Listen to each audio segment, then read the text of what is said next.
Hingga saat ini, berbagai upaya pemerintah lakukan untuk menekan laju kasus COVID-19.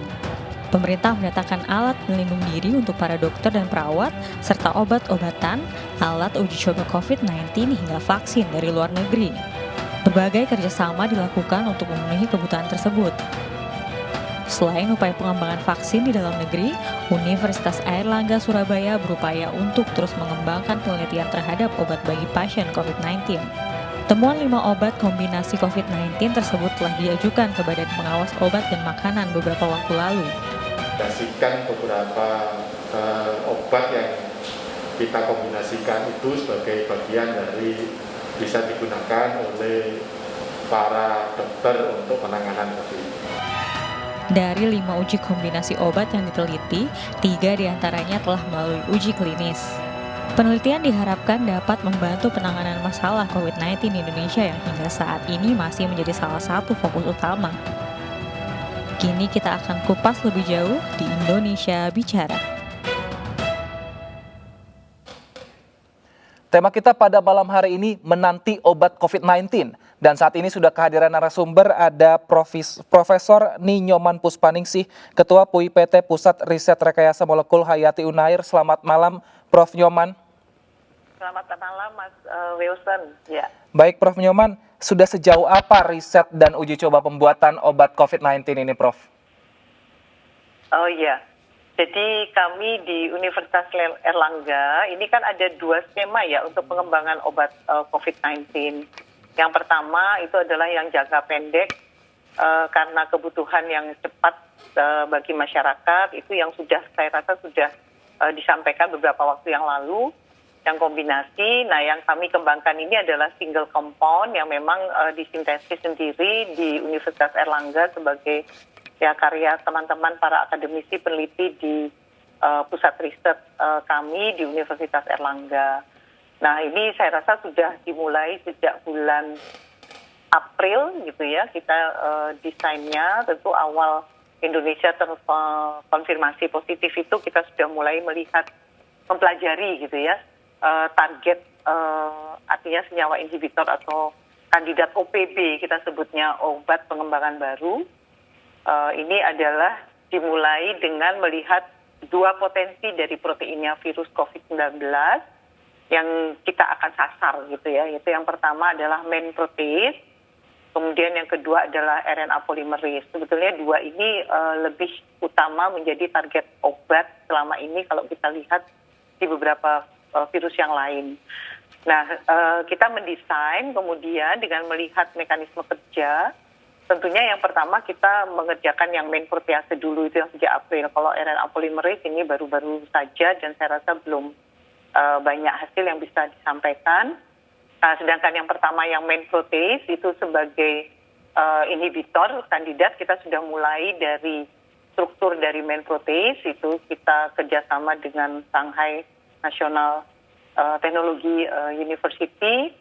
Kemudian kita mendapatkan struktur dari main protease, kita pelajari, kemudian kita mendesain beberapa senyawa, hampir sekitar 130 kandidat yang kita uji cobakan dulu secara virtual, secara in silico ya, in silico analysis. Kemudian kita dapatkan beberapa kandidat yang potensial karena menunjukkan binding energi yang lebih baik terhadap main protease, dan kita bandingkan juga dengan obat-obat yang sudah beredar. Nah, hasil yang positif ini kemudian kita uji toksisitas juga preclinical trial. Nah, ini masih berlangsung. Uji tantang juga sudah kita lakukan terhadap COVID-19. Ya, alhamdulillah memberikan hasil yang baik. Nah, sekarang sedang masuk ke uji subkronik preklinik, uji preklinik saya rasa yang terakhir. Jadi ini sih masih terus dilakukan penelitian yang belum masuk ke uji klinik, tapi kita sudah memulai ya, karena kalau nanti mulai di uji yang lebih skala besar tentu perlu juga bahan kandidat OPB ini dalam jumlah yang besar. Jadi kami juga harus mulai nanti menggandeng swasta. Ini alhamdulillah ada pihak swasta yang bersedia untuk bahan baku, dan tentu nanti pihak swasta akan menggandeng BPOM gitu ya untuk membimbing kami tentu dari mulai awal nantinya. Saya rasa ini yang jangka pengembangan UNER untuk obat anti COVID di jangka panjang ya, menengah dan jangka panjang. Kalau yang jangka yang pendek ini saya rasa sudah diinformasikan sebelumnya. Begitu Mas Wilson. Baik, berarti butuh waktu berapa lama lagi nanti Prof sampai akhirnya obat ini bisa dikonsumsi oleh semua orang? Ya, ini nanti kan masih masuk uji klinik ya, Mas. Tentu juga menggandeng BPOM dulu. Jadi harapan kita sih mudah-mudahan lancar tahun depan. Itu Mas. Sebetulnya sih Februari harapannya. Tapi ini tampaknya kita sedang memantapkan hasil dulu di preklinik Mas. Ya. Baik, nah nanti obat-obat ini sebenarnya ditujukan apakah bisa untuk semua orang dengan semua berbagai latar belakang tubuh seperti itu Prof, atau hanya untuk orang-orang spesifik saja, mungkin lansia tidak bisa mengkonsumsi karena ada satu dan lain hal seperti itu Prof? Nah kalau itu nanti tugasnya tim medis ya, kami kan bukan dokter. Jadi kami ini mendesain, mensintesis dan menguji coba itu pun tim besar ini ya, jadi ada bidang farmasi, kedokteran tentunya juga, dan kami di bidang biomolecular engineering. Demikian Mas Wilson, jadi bukan tugas saya nanti kalau di clinical ya, tentu bukan wewenang saya dan pasti saya tidak ahli di sana. Ini tentu para tenaga medis, dokter, para spesialis, dan didampingi oleh BPOM. Baik, untuk saat ini bahan bakunya Prof, apakah semuanya sudah ada di Indonesia atau masih ada yang akan didatangkan dari luar negeri Prof? Ya, nanti bahan baku kami serahkan ke pihak stakeholders swasta yang sudah biasa dari pharmaceutical industry yang sudah biasa untuk menyediakan bahan baku Mas. Kalau sekarang sih kami semua kerjakan sintesis fully di Indonesia dan kita menghasilkan semuanya di Indonesia. Jadi artinya untuk mensintesis senyawa OPB ini atau obat pengembangan baru ini itu semuanya dilakukan di Universitas Erlangga. Insya Allah saya rasa Indonesia bisa lah melakukan itu. Nah, tapi bagaimana dengan dukungan pemerintah dan juga BIN untuk obat ini? Apakah responnya positif dan sejauh apa pemerintah memberikan bantuan kepada pihak peneliti dari Unair, Prof? Ini kami didanai oleh BIN, jadi kami justru ini dibantu oleh pemerintah. Jadi ada dua pendanaan oleh BIN, yang satu yang tadi saya sampaikan kombinasi yang dalam waktu singkat memang untuk kebutuhan masyarakat. Nah ini kami untuk jangka yang lebih panjang pastinya, sehingga riset ini betul-betul originally OPB. Jadi OPB itu sesuai instruksi Presiden kalau nggak salah nomor 6 tahun 2016. Pak Presiden itu mengatakan bahwa Indonesia harus juga mandiri di dalam penyediaan obat-obat bagi kebutuhan masyarakat Indonesia. Jadi artinya sama seperti vaksin ya, tentunya juga ada vaksin merah putih, harapannya juga UNER bisa membantu di sini di vaksin. Itu juga tujuan pemerintah adalah yang sekarang tentu vaksin calon-calon vaksin dari luar negeri sudah lebih siap, yaitu saya rasa sangat wajar karena penduduk Indonesia besar, tapi pemerintah berharap Indonesia juga mandiri mampu membuat. Ini kan sebetulnya bagian dari harkat martabat kita ya sebagai bangsa Indonesia. Kita punya para saintis, kita punya para pakar, baik itu di bidang medis, banyak dokter, spesialis, konsultan yang juga Universitas Erlangga bersama Rumah Sakit Mitra, misalnya Dr. Stomo, Rumah Sakit UNER sendiri, itu dan beberapa naungan di bawah konsorsium Ristek Nasional, tentu ini menjadi bagian dari kebanggaan kita ya sebagai bangsa Indonesia bahwa kita mampu melakukan itu.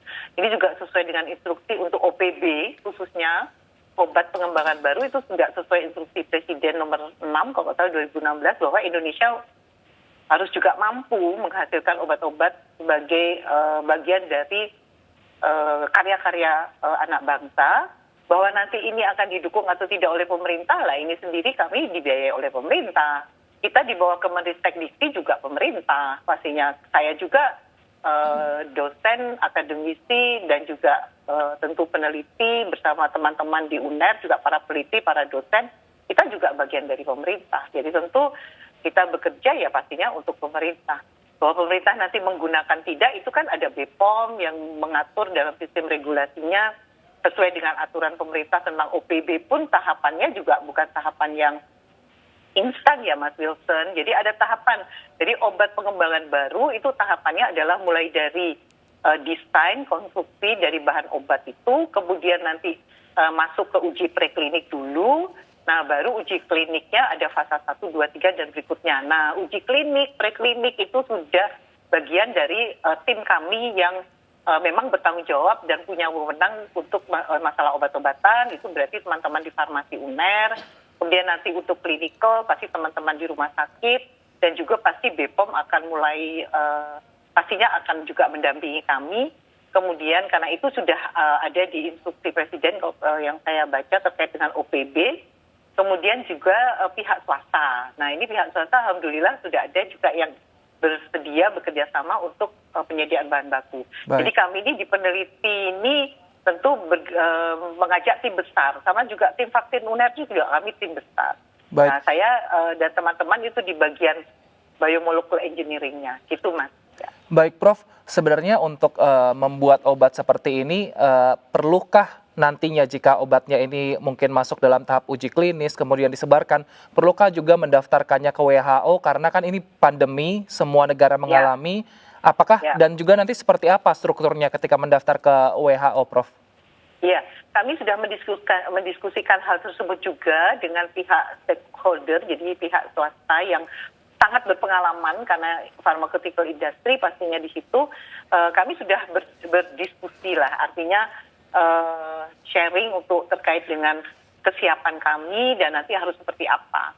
Jadi arahannya memang sebaiknya nanti selain BPOM yang mengatur regulasi, sistem regulasi terkait dengan OPB ini, tentu juga nantinya dilaporkan ke WHO. Itu akan jauh lebih baik.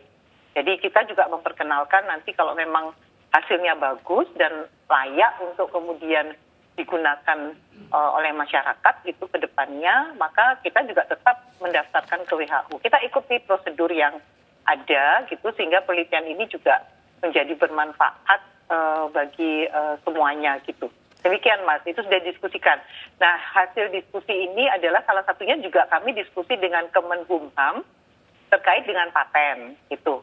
Jadi bagaimana nanti misalnya karya peneliti di Universitas Erlangga ini bisa join, bergabung dengan pihak swasta, misalnya yang pastinya karena kita kan kampus pasti tidak punya industrial scale gitu, Mas Wilson. Jadi ini sudah ada dalam topik diskusi kami bersama Kemenkumham dari bidang paten, kemudian pihak swasta yang akan menyediakan bahan baku dan kami para peneliti. Saya rasa akan iya ke WHO juga. Baik. Kita doakan bersama, Prof, semoga nanti hasilnya bagus sehingga obat ini bisa dinikmati seluruh masyarakat dan kita tidak khawatir lagi untuk beraktivitas seperti biasa dan terutama juga berkumpul bersama keluarga. Terima kasih, Prof. Ninyoman Puspaningsih, Ketua PUI PT Pusat Riset Rekayasa Molekul Hayati Unair telah bergabung bersama kami di Indonesia Bicara. Dan pemirsa, perbincangan akan kami lanjutkan di segmen berikutnya dengan narasumber Dr. Agus Dwi Susanto. Tetaplah bersama kami.